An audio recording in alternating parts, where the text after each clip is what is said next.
This morning, a summer staple is making its return in just a couple of months. The Ohio State Fair will have rides for the first time since 2019.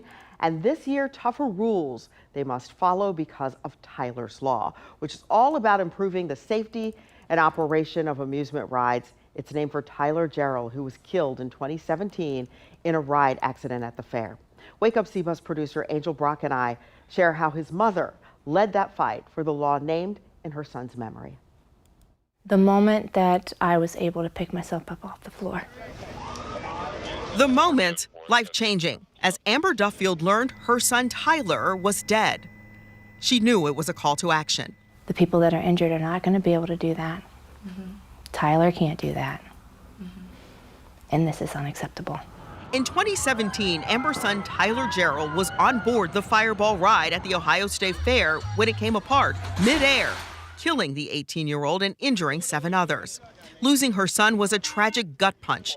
Amber says her son, in his own way, had prepared her. You left me behind to make sure that this was not in vain, that your sacrifice is going to do as much as possible to keep this from happening again. Ohio Department of Agriculture investigators combed the scene and determined the steel support beam on the Fireball had excessive corrosion.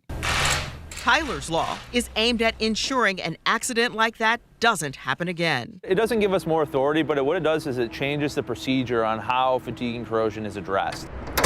Dave Myron is chief of amusement ride safety at the Ohio Department of Agriculture. He says the regulations raise inspection standard levels and overall safety. My inspectors are looking at the ride as it's been set up to ensure that all the bolts are supposed to be there, that the lap bars are in proper working order, and then with regard to Tyler's Law, that there's no signs of fatigue and corrosion on the ride. Tyler's Law adopts new American Society for Testing and Materials standards, collects information, creates a paper trail, tracking the storage or use of rides outside of Ohio, and specifies the frequency of inspections and number of inspectors who will perform those inspections. Ride owners must have documentation on hand with them for inspectors.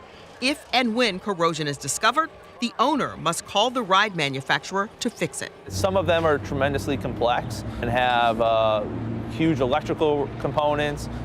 They have G-forces and stress tolerance levels that are checked and verified by the inspectors. None of it will bring back Amber Duffield's son, but she says the rules are a reminder of what's at stake. This is to keep him alive and to keep what all that was for. And remind people. And remind them. 10 TV producer Angel Brock asked Amber about what her son would think. Like, what do you think he's saying to you now? Well, I think he would say good job to everyone that worked on that, because it was not just me. You have to realize there were a lot of very dedicated people to making sure that we were going forward as best as we could to ensure that this didn't happen again.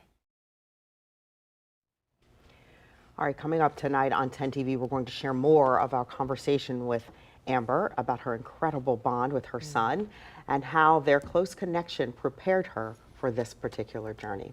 It's a powerful story, and she has managed to see the light in all of this. Sure.